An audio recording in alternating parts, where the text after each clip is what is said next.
Granddaughter. That's my granddaughter. Everybody. On TV. No. It was her first 15 minutes. Oh, we're ready. All right, I'm going to call to order the Committee on Public Safety for July 23rd, 2024. Let the record reflect that Councilmember Spatafor is excused absence tonight. So that moves us to the minutes.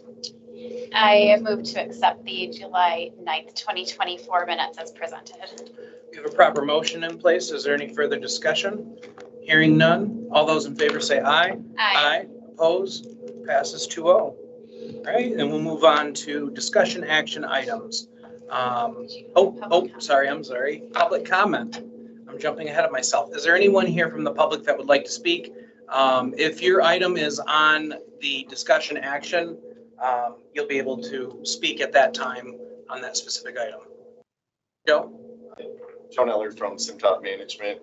We're not officially on the agenda, but just want to provide some quick updates from the last meeting. Very excited for the discussion with Chief Bacchus. We're very interested in the community policing initiative. We have a partnership for a community police post at Pacific Flats located at 1317 East Kalamazoo. Wanted to follow up on that property.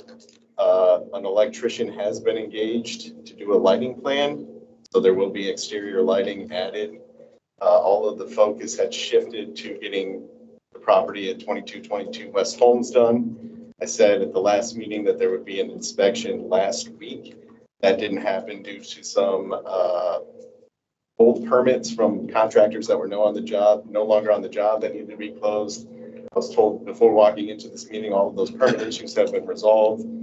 So the company is hopeful that the final inspections will happen relatively soon. And as I mentioned, when that property is fully certified, there likely will be some sort of re-grand opening celebration. The details are still being planned, and I will make sure that everyone on the committee gets those details when they're available. So thank you. Thank you, Joe. Is there anybody else here that would like to speak during this time? Seeing no takers, we will move on to item 5, discussion action. The first one we have is a resolution for reappointment of Mr. Jones for at-large member of the Board of Police Commissioners, term to expire June 30th, 2028. This was on our agenda last meeting, and we had asked if we could get Mr. Jones to come in. I don't think that either of us had met you. I would like to hear a little bit about, you and why you want to serve on, continue to serve on the police commission and kind of what your thoughts are. So I will turn the floor over to you. So in terms of about me, you want to hear about like my life in Lansing, education, work, all the above? Just a high level overview is fine. Well, I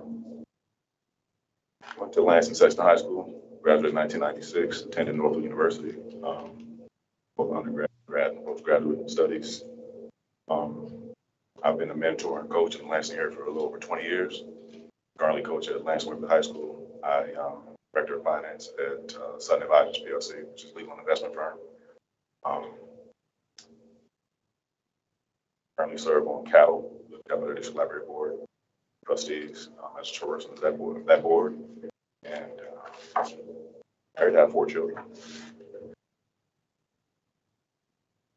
In terms of serving on the Board of Police Commissioners, and here I stated that I wanted to serve simply because I wanted to make sure that there was a cohesive relationship, essentially, in the police department and the city at large. And so, being on the board for the last 4 years, I've had a unique opportunity to kind of see the inner workings.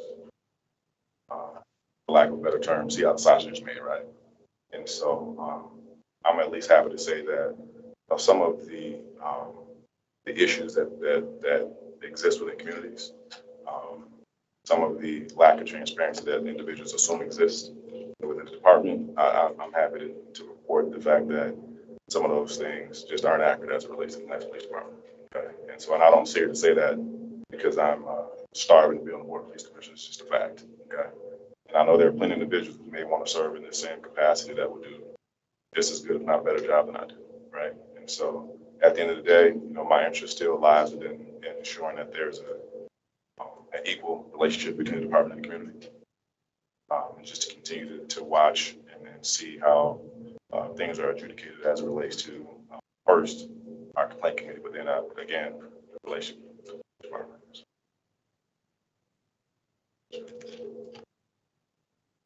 You know, I don't have any questions. I've heard of you. I haven't actually met you before, so it's really nice to meet you. My husband's also a Sexton grad, so it's great for you both. I graduated from Everett, but no, I think that your what I've heard of your work on the police commission, I've only had people speak very highly of you, so I have no issues with this reappointment. I think that your interest is genuine, and you have been serving for 4 years, and you're willing to dedicate additional time to this police commission, and I think that's fantastic. So thank you for your service. And I had the opportunity to sit in on one of your meetings last week, I believe. I think you're doing a fantastic job as chair of the commission. And, you know, I do appreciate that you are willing to serve. And I actually went back through some of the meeting minutes, and you have a fantastic record on attendance, which is important to me because these boards are important. I would ask one question. On the agenda, when you look at the packet, you've got public comment on agenda items just like we do, except the packet doesn't have any agenda items. It's blank. Is that by design? Is that typical? Or was that just kind of out of the ordinary for the meeting I was at? Was it last meeting? Yeah. Are you referring to the education presentation portion? No, so when you look at the agenda, you know, we have the public comment on agenda items on our agenda too. But then you look down, it just says discussion action. Yeah. It doesn't actually say what any of the things are. So I struggled to think of anything to be able to say because I didn't know what anything was. That's okay. Well, I mean, that's just how the agenda has been made. I mean, since I've been on the board of police commissioners, but it could be revamped. And the items will include education presentation and some of the other things that are on there. And so it just probably just needs to be revamped. Sure. So as chair, would you be willing to look into something like that? Absolutely. Yeah.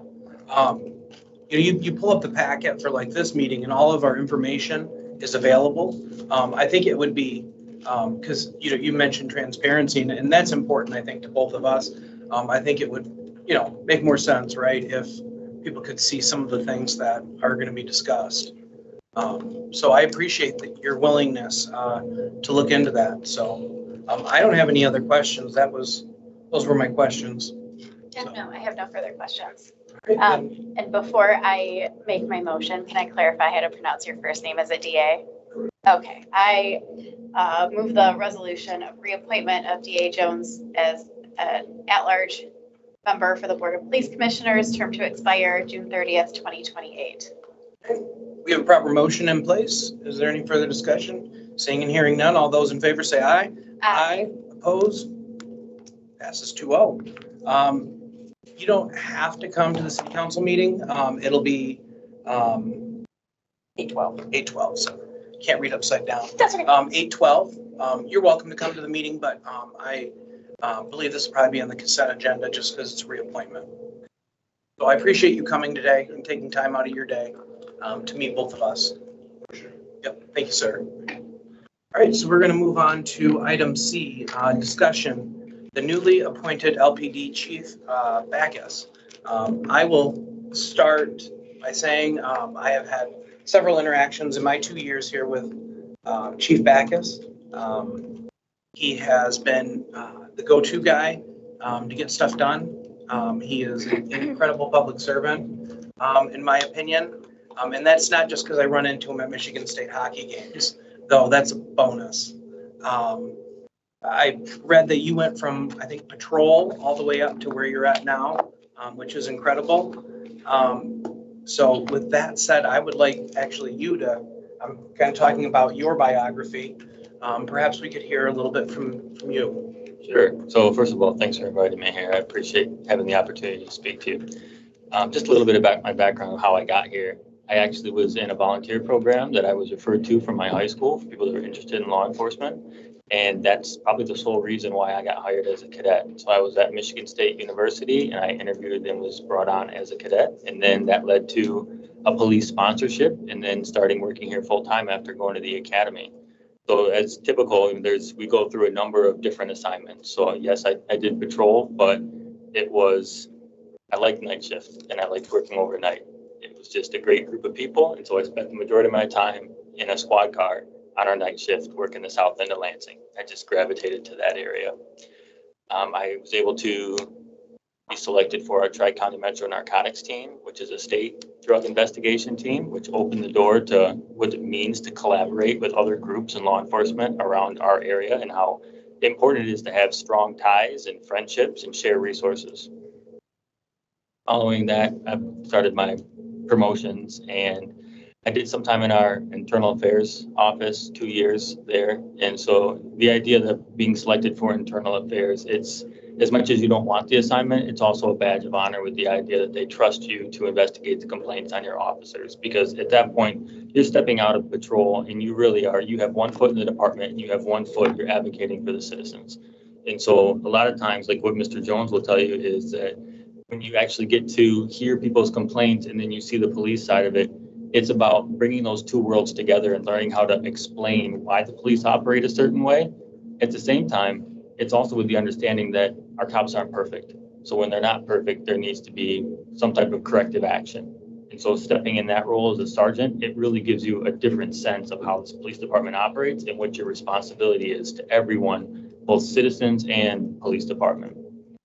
Following my time there, I was able to serve as the first supervisor in our violent crime initiative, and that's been my most rewarding assignment yet. It's still where my passion lies. So after fulfilling several years there, I was able to take over the lieutenant supervision role with both our drug unit and our violent crime unit. And from there, I progressed to our captains in our investigations unit and then the assistant chief. So you asked a little bit about, what my plan is for the department. And I think that it speaks volumes from the mayor and also police board of commissioners to recommend and appoint an internal candidate. To me, that says that people are happy with the way the police department's operating or the direction that it's going, and that there doesn't need to be a humongous change. So I want to be conscious of that. As much as it's a priority for me, my passion is addressing violent crime, and I think that's important for the city of Lansing. I can't stress how important that is for the city of Lansing. I spoke to, if you know, John Edmond, who lost his daughter Amaya 14 years ago. She was 7 years old. She was killed in an armed robbery. Today's the anniversary of that. Today was the day that we decided that we needed to do something different with violent crime in 2010. Because we lost an 18-year-old girl. We lost a 7-year-old girl due to just some reckless acts where they had no involvement whatsoever. And then we also had an elderly woman who was raped by ended up being a serial rapist. And it was one of those watershed moments where the earth is spinning so fast and you don't know how you got there. And so we realized when things slowed down that we were to blame for some of that there were people in our community that were hurting people repeatedly and we weren't prioritizing them. And that's what our violent crime initiative did. So when we talk about meeting for violent crime initiatives today and the community collaboration and how that's progressed to intervention, that to me is the natural progression of where we should be. And so I'm extremely excited about that. I'm going to keep 2 feet into that initiative as long as I'm here because it just means something to me. Outside of that, what my goals on the department, we've talked about recruiting and hiring for many, many years now. What hasn't been mentioned is the idea that for the city in 1998, there was a crime bill that was passed. So it flooded our city with enough money to bring on a bunch of new cops. And so while Chief Sosby and Chief Green were working on hiring and recruiting, they also had an unprecedented number of people going out the door that they could not control. I'm not going to have that problem, at least on paper. I'm not going to have that problem because we've slowed down. We only have 5 more retirements in the next year. So when we have 14 applicants headed to our police academy, we're going to see a net gain finally. In the next month, I'm going to be interviewing 50 new candidates for our next sponsorship. So hopefully we get at least double digits out of those 50 people. But you see that this is where we're going to start gaining our police force back. So for me, the priority is once we start getting the staffing back that we have not had since 2019, we have to understand what the accountability is and expectations are. Because as we've been running with people doing as much as they can with the resources that we have, once we get those resources back, the level of service needs to increase, the expectations need to increase, and then the type of activities that we're doing need to come back to the department. So for me, there needs to be a focus on training and reminding people this is what we do when we are fully staffed. And so I have probably the next 18 months to get our department prepared for that, and I'm excited about that. We have a community policing unit that has 12 areas identified. We currently only staff it with 6 just because of our staffing and needing to keep the road. But with 12 community policing officers, you're going to see a change in what that community services unit actually does. You're going to see a change in how often you see them, the level of events, and their impact in their neighborhoods. That's the kind of stuff I'm excited about. I think I'm really blessed to come into our department at this time because I think that I have a really clear roadmap of how I can make things better. And it's not so much better that we're doing it wrong, of how I'm going to be more effective with the resources that we have. The last thing that I want to focus on is the idea that safety is a priority to me, but in order to have a safe community, you have to have trust with the police department. And there's so many ways to do that. Transparency is probably the biggest one through that. But transparency is not just telling people what the numbers are in our city, the crime numbers. It's about telling people what we do, why we do it, seeing our officers, seeing our leaders out in the public in the interaction. And just the other part is letting people know that they are safe when situations have happened, sharing that information, that intelligence, getting that out to people, knowing what's happened and how that impacts them. And my hope is through that type of transparency, 1, people will feel safer when they know what the risk is.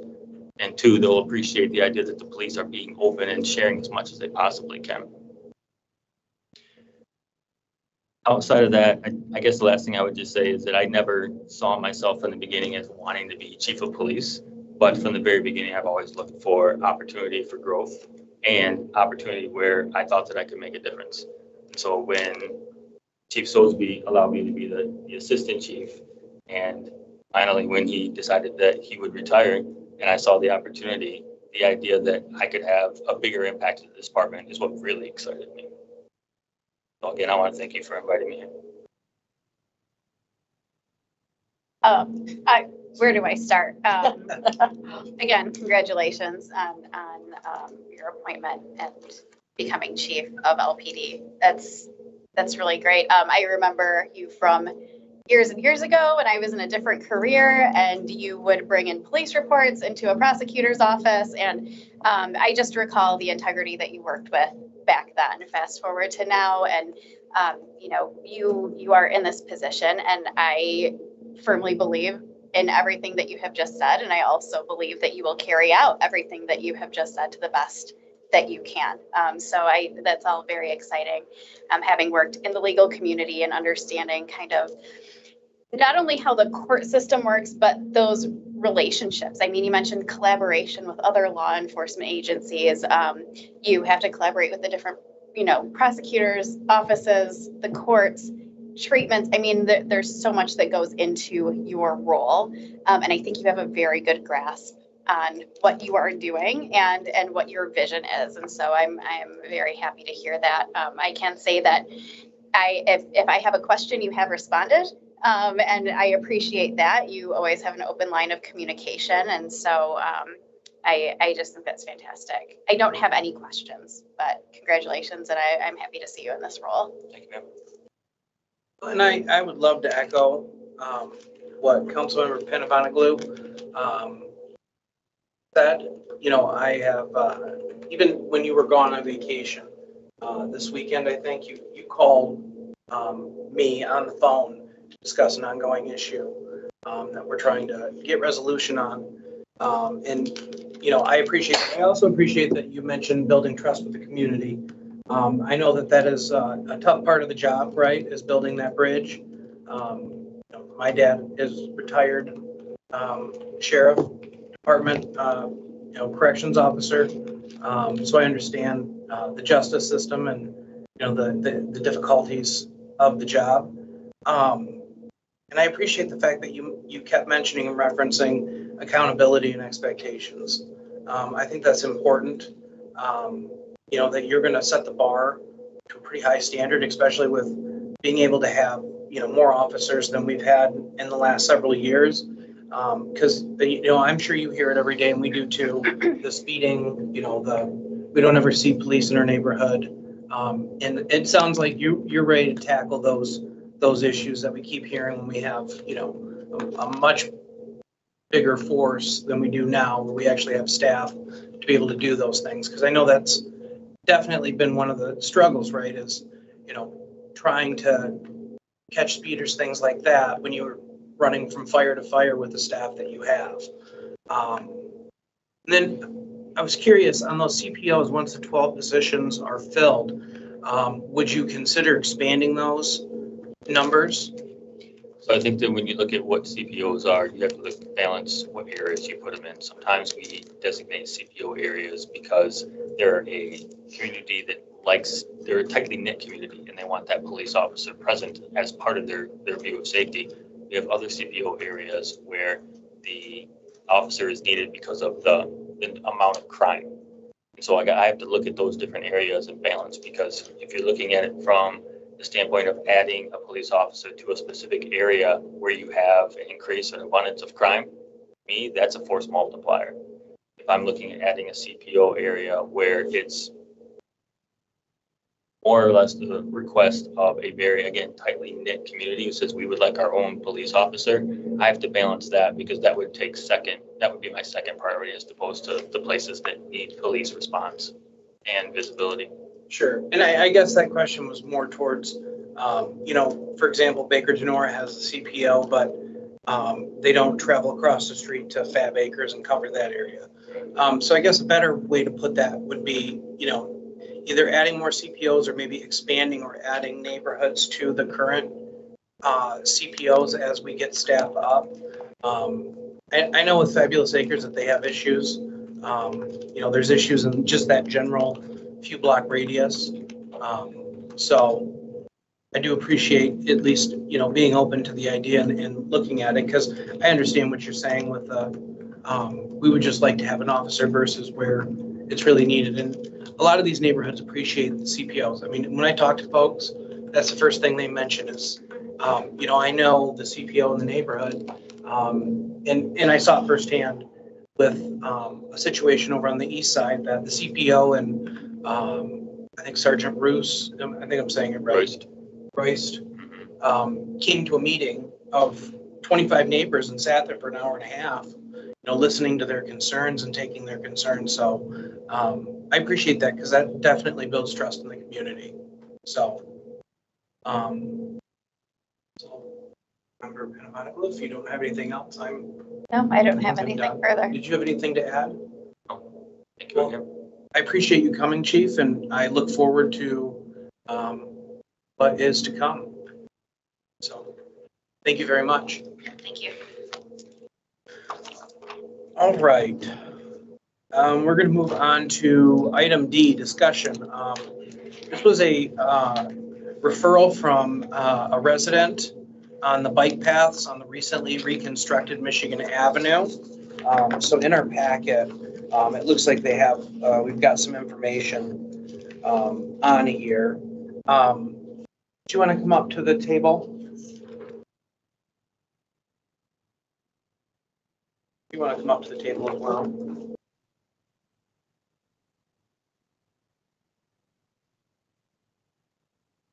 Right, so I think we can, I think I want to start this with David. You had sent us a letter with some concerns. So if you could just kind of briefly give us an overview on what the concerns are on this Michigan Avenue project. This is in reference, in case not everyone's aware, to the Michigan Avenue project that's ongoing right now. So our primary concerns with the avenue right now is. Do you have it? I got an email, yeah. After roughly 2 years of public engagement that we've been involved in, we had done, I think, a fairly decent job in voicing concerns and very specific wants and almost demands we have with the new design. And after we've been shown the initial design, we had lots and lots of issues with it that initially looked like we were going to be addressed, but then at the last moment we were told essentially they will not be addressed. and the design is going forward with those conflicts, those being the essentially couple mile conflict zone between pedestrians and cyclists, the issue with the cycle track being set back farther from the road than we had wanted, which leads to increased crashes at intersections, and then several other smaller details such as lack of new crossings, the double stop lines, and other things.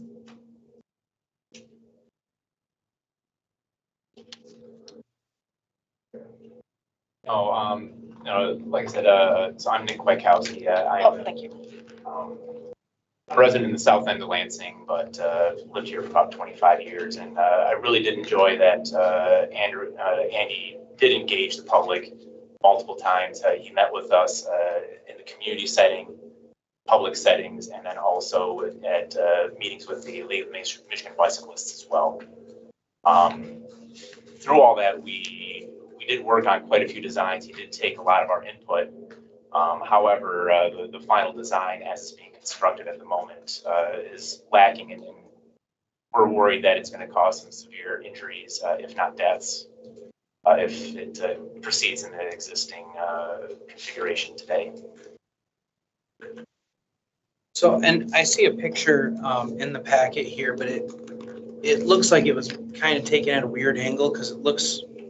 I think, well, if you look at Michigan Avenue, obviously it's wider than that, so it would have been taken landscape, and so it looks like, initially when I looked at the photo, I couldn't, until I saw Lamb Sweeper Shop, I couldn't see what road it was. It looked like it was like a 30-foot wide road, Yeah. which I know Michigan isn't. But that is essentially the configuration out there. The kind of the ramp section you're looking at, kind of where you can see where the trees will go and street lights, that's 5 feet. And then what is kind of the shared facility with cycle and pedestrians, that's 10 feet. So that you're looking at 15 feet of concrete right there. And then the road is I think the road is like 54 feet. Can we just one moment? We don't have quorum, so we have to wait. Yeah, Sorry. sorry. You could have discussion without court. Yes, if you want to keep going, Sorry. there we go. I didn't want to Back in on. front of everyone. Okay. I'm sorry. So, I mean, essentially, that's what you have. You have what was out there initially, 5-lane road.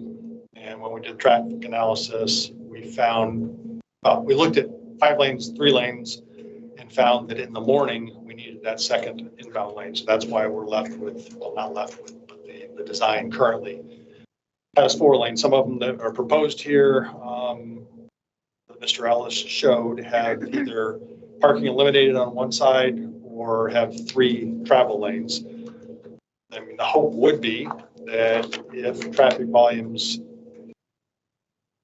post-COVID, that's where we are now, if they stabilize where they sort of are now, 3 lanes might work. But we can't look at pre-COVID numbers that we were using and the projections and saying, well, traffic volumes aren't ever coming back, and so we're fine with 3 lanes. So that's why we ended up with 4 at the moment.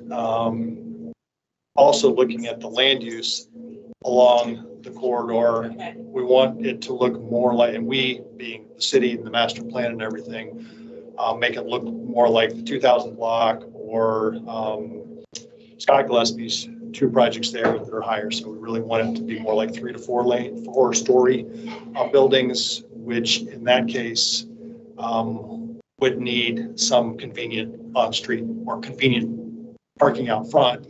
And the plan is not to have the parking out front. The parking would be behind. And so that's why parking was not eliminated on either side. Whereas currently, if you look on most sections of the corridor, you probably don't need that on-street parking. It's not most of the day. I mean, specifically, if you look at, say, the QD in the lot there, well, no one's going to park on the street if they can park in the lot right up front. But if that turns over and is redeveloped, that on-street or the off-street parking in the parking lot will not exist. And so the convenient parking would be right out front on the road. So we're looking at land use, looking, say, 30 plus years out, and that's why the parking was kept. And the reason for the change in the kind of the cycle facility, essentially we have 1 lane extra to do something with. So it was expressed very clearly that people did not like the BRT concept there, that basically told cyclists that they could use parallel streets and then come to Michigan Avenue, because Michigan is designated in our master plan as an activity corridor, so things going on the corridor. So that's why we needed a cycle facility, where the preference of the public coming out was a cycle facility on the corridor. There's also, and I think you guys may fall in the A level of cyclists, or AB. There are people that are comfortable with traffic with no facility, comfortable riding with traffic with a facility, or not comfortable, next to traffic at all, and would prefer something separated. So we're looking at what might accommodate multiple levels of cyclists. The other thing we were looking at when something was brought up, multiple things as far as potentially switching the location of the cycle track, so it's closer to the parking, and then you would have the street lights and trees in between there. The issue that is essentially, it's twofold, but one of those is with the trees that were out there, and Councilmember Costa, I'm sure you're well aware of that, but trees growing into buildings and the canopy there, so we wanted to make sure we at least had a separation of those trees as much as possible, and that would be a downside, at least as far as moving those trees in between the pedestrians and cyclists, that you would be limited on the species of trees you could have before it would create issues. You would also have 2 crossings at the intersection, and at the signalized, at least then we would have to have a pedestrian signal and a bike signal. Not a big deal, but another thing that was brought up is potentially having a raised crosswalk at the unsignalized intersections, so people have to stop already. The only issue with that is if you're going into a driveway, you might expect to go up a ramp going into the driveway, because you're not going so fast on a road. You're not necessarily expecting to have to slow down to, say, 10 miles an hour to make that turn. And so there was concern over potential liability with having to ramp up and then back down. If it were set back further, that would be less of an issue.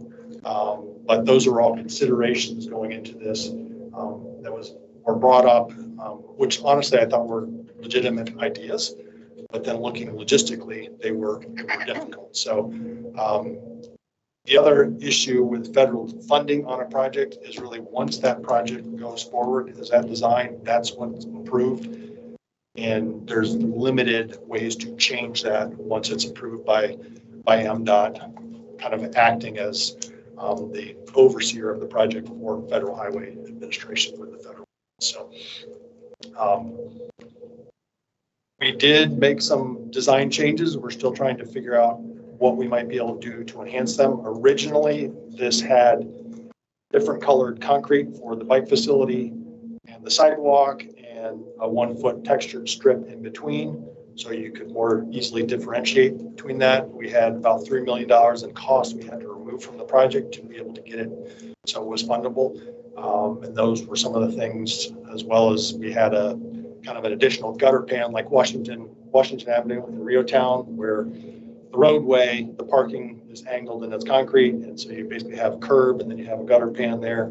That was eliminated, so now the parking is more like a traditional, where it's just all asphalt. Was brought up, and this again depends on the traffic volumes. There is the ability, if we only need 3 lanes in sections or all of this, that we can add another facility on street for cyclists that would be 9 feet wide, buffered potentially with linear posts. I know that, again, is not ideal, but really what we're trying to deal with, we have obviously limited right of way, and thought was the parking needed to stay. Didn't want to decrease the parkway where the trees are or the sidewalk width. And we're only able to eliminate 1 travel lane. So really the question is, where the bike facility goes. So we thought that this at least accommodates the needs expressed by most of the public, that they wanted a bike facility. And the real question is how we make sure it's as safe as possible. And I think in the configurations you have there, the bike facility is actually only 2 feet further from the parking than is shown on some of those. It has basically a 3-foot buffer from the door of the parking to where the bike facility is. The only difference is it's raised up, so it's a sidewalk grade versus road grade, which pluses and minuses. I mean, there are probably pluses and minuses, I think, from someone that's parked With the design that was proposed there, they would have to step over a concrete curb down and back up. For the cyclists, it does delineate that to the point where you can't have a car that's parked in the bike lane because there is a physical separation at intersections. More than likely, we would still, with that design, have the bikes ramp back up and back down so the pedestrians don't have to go down through the bike facility and back up. So there would be some other accommodations at that point in time. So at this point in time, where we are now, there may be some opportunities to change the design as we get further to the west, where we didn't have kind of the full design. We had to kind of step that down in front of Sparrow. But really, we're kind of tied in with at least the number of lanes now. We've gone back to MDOT to see if we could reduce the number of lanes and potentially implement a 3-lane solution during the project versus waiting until it's closed out and then changing things. We're waiting to hear back on that. So there is a potential to take it down to 3 lanes and add that.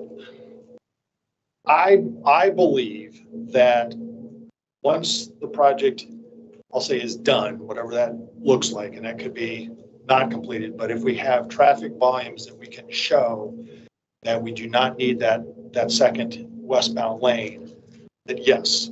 I mean, everything was designed such that if you look at kind of the crown of the road, it is basically set so with a 3-lane cross section, that crown is not in the middle of the center turn lane. It's not offset. It's basically 2 lanes. So the westbound lanes are on one side of that crown, the center turn lane and the eastbound lane are on the other side. So changing that configuration, it would be like a normal one where the center turn lane is at the highest point of the road. And same thing with the signals.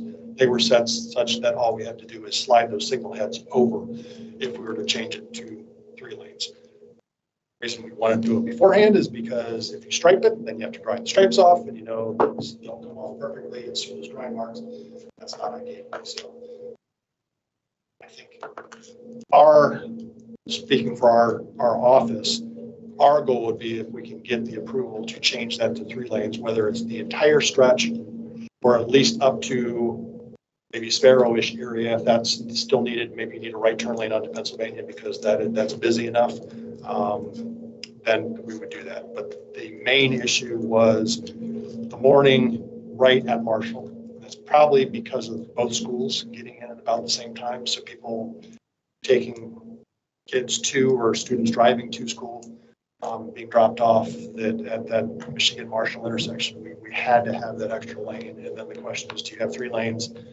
Go to 4 lanes, go back down to 3 lanes. And so that's why the curb lines were basically set the way they are with 4 lanes.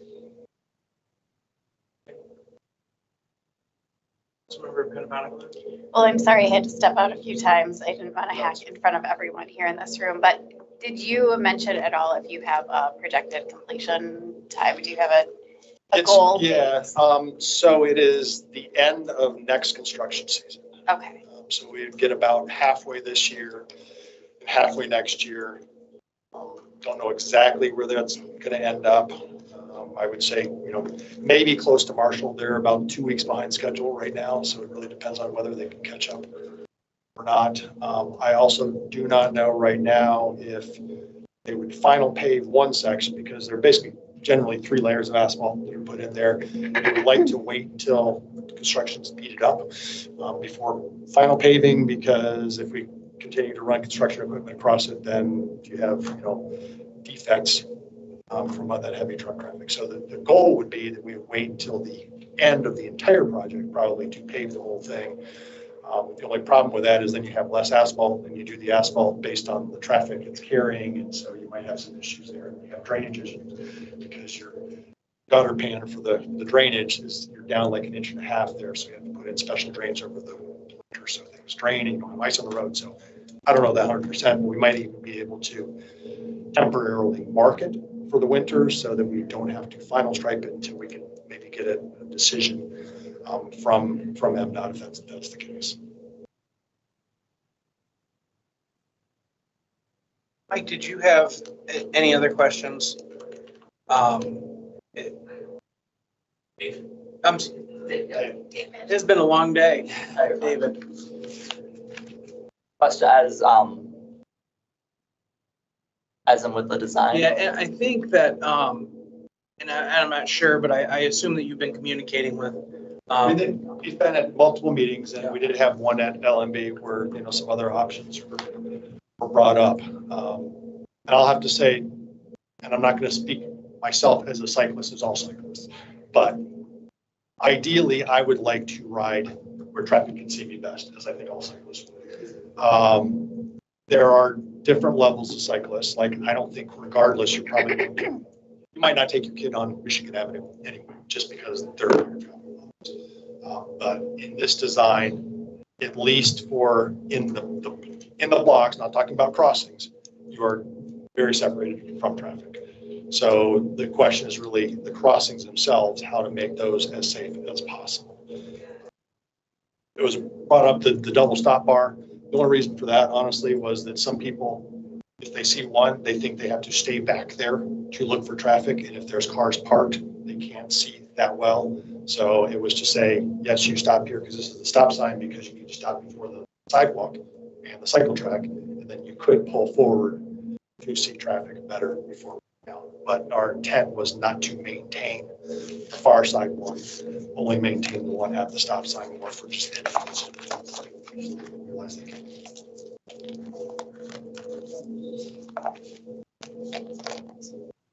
I guess the first question, I'm going to reference just the image I included in the packet, just because it's a good diagram, I think, for discussing it. I had heard you mention that there's a strong potential in the future for that additional lane to be potentially removed to allow for on-street bike lanes in addition to the sidewalk ones.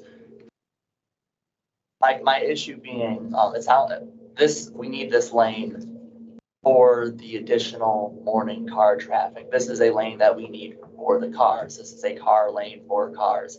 So because of this, we have to make concessions with the bike lanes. We have to reduce, like, the issue with like the designs I had put forward in this image is that it requires additional space, which is why I had the additional removal of the car lane, of the parking lane. Right. So why is the weight of the necessity of this additional lane being placed on cyclist safety and not on having immediate convenient parking for cars? That is something we'd have to look at as society and as, I mean, so basically funding for this project is transportation funding, right? Funding comes from state and federal gas tax money. And income tax. Yes. Not for the project. Project is from the transportation fund. So on the city side, yes, you have MTF funds for that, which is gas, weight, and registration tax, not income tax. Income tax is part of the MTF fund. Yes. It's based on it's distributed based on population, but as far as I'm concerned, as far as I know, there's no income tax that goes. And there's actually some of the gas tax or the sales tax that goes on that goes to the state education fund. So it's not all for transportation purposes. Some of it goes to airports, some of it goes to transit and everything else. But there might be a small portion that's income tax, but Roughly 15%. But as far as the distribution, that is what matches the federal funds.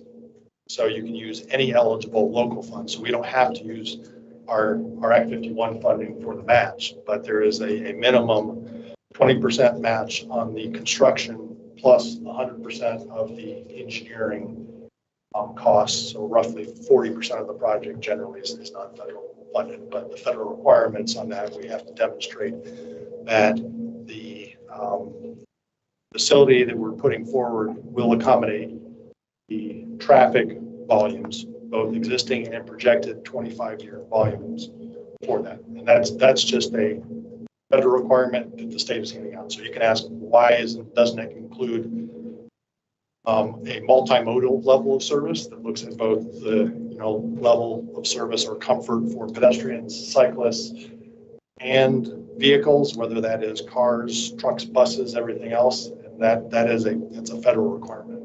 So that's more of a policy decision, federal. But yes, you are right. That was the AM concern for vehicles. This is why that additional lane. I'm not arguing that No, no, additional lane at all. I mean, our goal initially had been to take this from 5 lanes to 3 lanes, just like we did. That's our stated goal, and a 4-lane, an unbalanced 4-lane is very uncommon.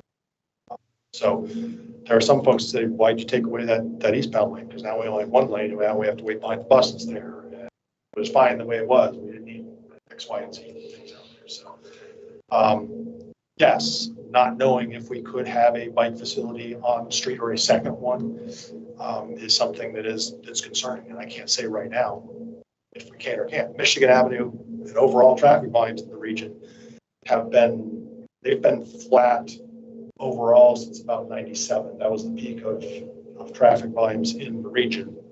And in the city, they've actually been decreasing. We're basically built out, and as people are maybe driving less for whatever reason, volumes are actually going down. Michigan Avenue is one of those corridors that if you had asked me 20 years ago, could it be 3 lanes? I'd say no, based on traffic there.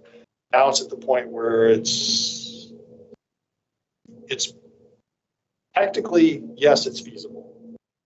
Whether it's within the comfort level of the drivers in this area that do not like to wait ever, that is another story.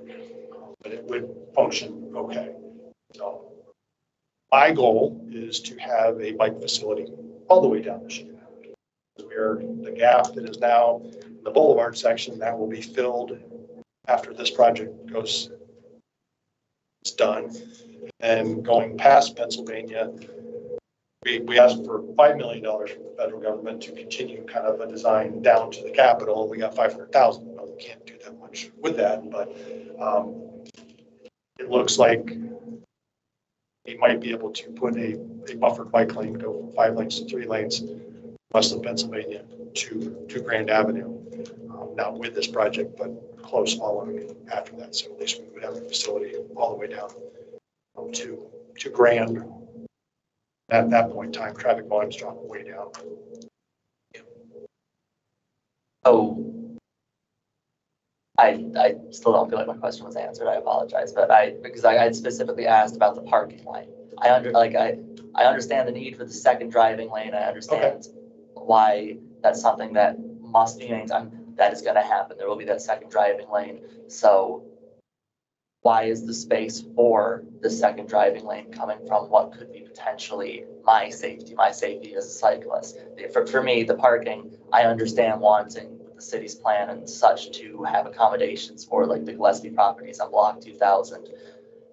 The convenience of someone being able to park immediately in front of a business on a road where like 1 in 10 spaces are ever utilized, that is not my concern. If they have to park on the other side of the road, tough. So why can we not say, okay, we need the second lane, so there will be only parking on the one side, and then we will. Why are we putting safety second? You know, I would say that, I guess the question would be whether a separated cycle track is not safe. I mean, I know your feeling on that. It's also, the question would be for the businesses, if you ask them, should we eliminate parking in front of your business, or potential of on-street parking, so that we can have, you know, a different cycle facility? That would be, I think, if I were a business owner, I would say, no, I need that parking. That's what has pretty much been everywhere, whether you're using it now or not. Businesses said that is mine, not mine, but I need that for my business if I'm going to do something. So that would be a call that if we had folks, when we did public input for years and years saying, hey, we don't need any of this parking, let's get rid of the parking. That is something that could have come up, but we didn't hear that. We said we wanted the addition of a cycle facility. So that's why we left the parking. So the parking remains as it is. And you can, yes, you are correct. There are some areas, it's not parked much at all. I think when CATA did the study, in most blocks, the maximum occupancy was 30%. At any point, the maximum in the day. So majority of that space was not used for parking. That is a legitimate question. Parking we take process. We didn't hear that as something that people wanted to have taken away.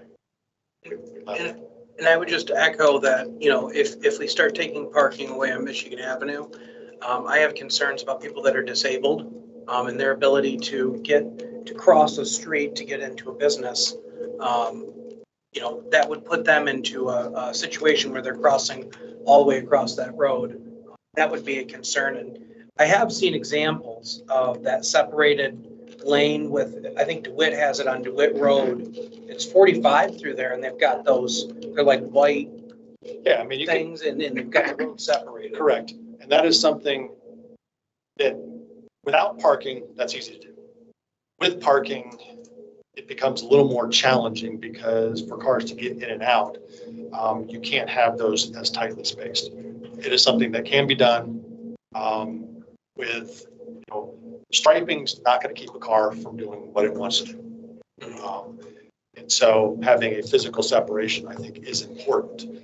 What we would have, assuming 3 lanes works, is 9 feet there that we can have a buffer between vehicles and the parked cars and still have 4 to 5 feet for the striped bike lane, whether we hatch on both sides or not. That is not a physical separation. I think that the main concerns would be larger vehicles like your trucks and cattle buses that might overhang an 11-foot lane, which is what we have out there. Vehicles that are parked, with some people don't look when they open the door. So you want about 3 feet from the edge of the parked car to where the bike might be. Bike is in that that area in the middle.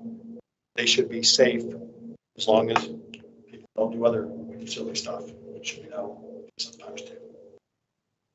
Well, I appreciate everyone coming. We are getting pretty late in the day. It sounds like maybe, David, if you're willing to, continue conversations with the Public Service Department, it sounds like both sides are open to, different things and still hearing each other out. I think that's important. I did have one quick comment though. Sure. So with the facilities that are being put in today, Yes. That are separated, right now, they're not marked. I believe eventually they will be marked somehow. Yeah, and any input, I mean, like I said, that was going to be, it was going to be gray concrete versus white, which eventually they all kind of look the same. Right. And then it was going to be stamped concrete in between there with a pattern. It would still be signed, and we can stain afterwards or paint. We do have paint markings at each driveway, so that they would know that's a cycle facility. But those are things that we can definitely look at. But I don't want to say that's the end of it, that we're just going to look at it and do that, because we can see on MSU's campus, right? They're fairly clearly marked.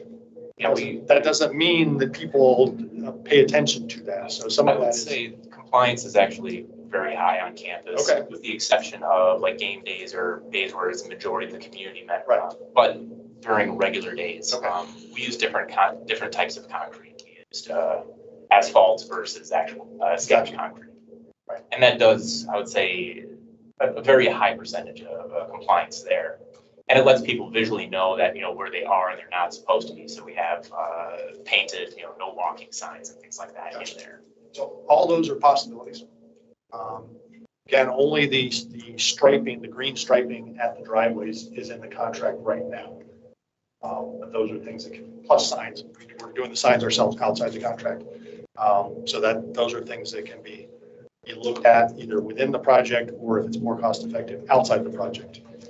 That still doesn't necessarily address some of the concerns with the mixing of the pedestrians and the cyclists in a single kind of facility. That and the crossings are And the my crossings. other concern. Correct. Crossings will be marked, but paint's paint. MDOT is now putting some signs which, basically say is a warning to vehicles to yield to pedestrians and bikes when they have some offset crosswalks. Not maybe where cars would expect them. Those are things we can do. But again, if you have a sign everywhere, all the time, people just it just becomes background noise and they just ignore them. So that's something we want to be kind of intentional about. There's in pavement, warnings that you could do with lights and everything. I think there are a lot of things we can do. Again, the other thing would be a push from the community, I don't know who that is, to say, really need an option for folks that don't want to be, call it, on a shared facility, and have a safe facility that is as separated as possible at road level, where cyclists may be more visible than they would be separated. I think that talks about, priorities. We had someone who says, we don't need parking out on Michigan Avenue. It's more important to have safety for everyone. We could have eliminated parking on one side or both sides or done something different. But really what we heard is, don't push the cyclists from Michigan Avenue. They should be included on Michigan Avenue and have a facility so they can go along the corridor, not just use parallel streets and come to the corridor. So we're definitely open to working with this, and honestly, further to the west, where we're not doing anything yet, to see what that facility would look like if the street stays the way it is, but we can eliminate 2 lanes and accommodate cyclists down the rest of the corridor. Well, I appreciate the discussion. Councilwoman Penny Beniglu, do you have anything you'd like to add? No, I also appreciate the discussion. I had the opportunity to meet with David about a year ago, and I understand how passionate he is about his personal safety and the safety of others while, they're cycling on these roadways. My husband is a runner, and he too feels the same way. He's not a cyclist, but he prefers to run on the road as opposed to the sidewalks, which also need, help.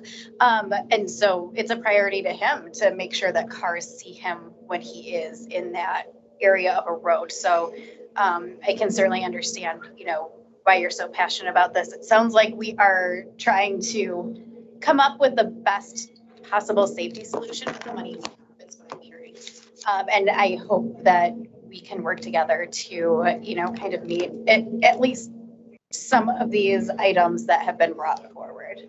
I think with any project like this, I don't want to say you can't make everyone happy, but if CATA were to design a road, it would be different than if a pedestrian, especially a disabled pedestrian, were to design a road versus a truck driver versus maybe the normal driver. I don't want to say normal driver, but a vehicle.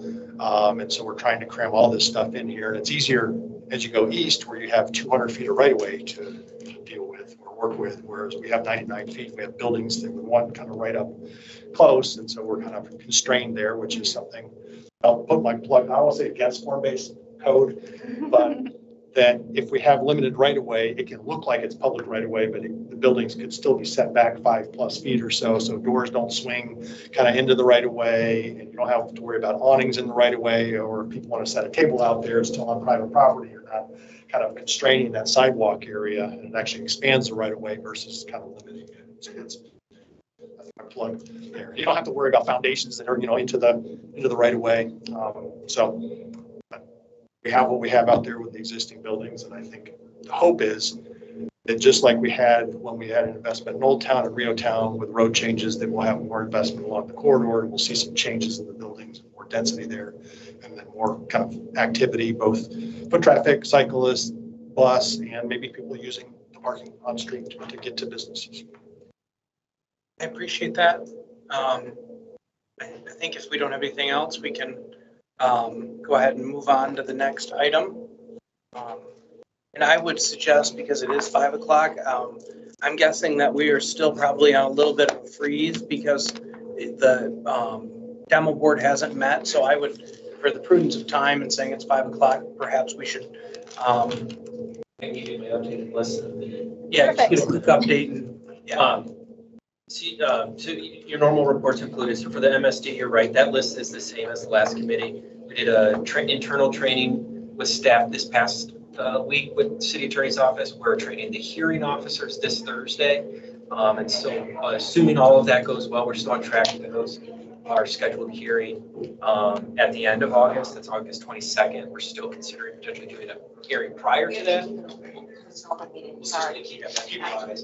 Just propped open. There you go. Sorry. And then the only other comment I wanted to make is the list of open action items. It's been a request for some time with the committee. We haven't been able to provide a report.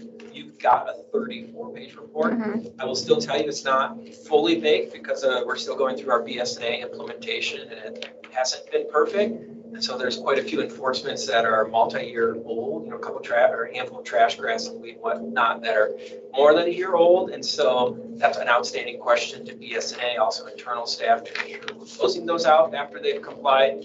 My hope by providing you this today, for the both of you and ultimately, Councilman Spatafor as well, is so that next time we come before, you guys can give us some suggestions. Is this what you're looking for? We're still refining this with BSNA, but wanted to give something as a start as to what we're hoping we can report out with the new BSNA software. Yep, and this is exactly what I was looking for. I think that this is a good start, and I would hope that this, it pinpoints, I think, the point I was trying to get across, which is, I think there's some stuff that was super old in there that just kind of got forgotten, and this shows it. And that's not of anybody's fault. It just, you have so many enforcements, and hello, 2017, so. Right. Did you have any questions? I do not. I appreciate the list. Thank you very much Yeah. for that. Thank you. Well, seeing no further business, did you have anything else? I have nothing else. All right, we are adjourned at 5.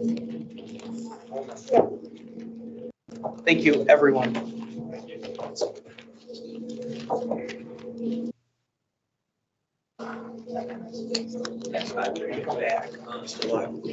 Jack, are we done? Oh, Jack, you here? You never came back in? Okay, just a second. We're still live. I'm glad I didn't say all those things about Joe. We'll see you, Riley. Thanks, Thank Daniel. you. Thanks. Thank you. Appreciate it. Yeah, and I'll get you on the LaSalle, Kipling, I'll get you a little write-up just as far as. I don't know why.